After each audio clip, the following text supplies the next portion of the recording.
তারপরে গিয়ে দেখি আমাদের মন্দিরের ফুলের কাজগুলো, লাইটিং এর কাজগুলো প্রায় কমপ্লিটই হয়ে গেছে।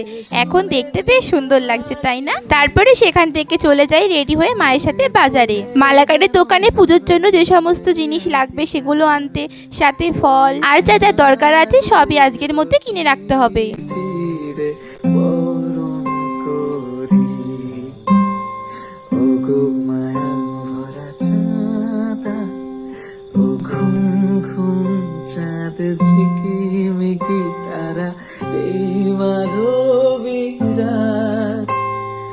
বাড়ি এসে দেখি সমস্ত অতিথিরা ইতিমধ্যে ঢুকেই পড়েছে।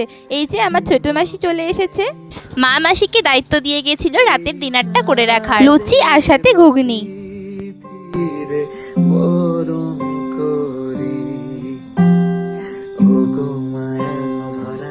এরপরে আমিও একটা প্লেটে খাবার নিয়ে বসে পড়ি খেতে। আচ্ছা, আজকের ব্লগটা এইটুখানি থাক। পুজোর দিন কি কি করলাম সেটা শেয়ার করছি নেক্সট ব্লগে।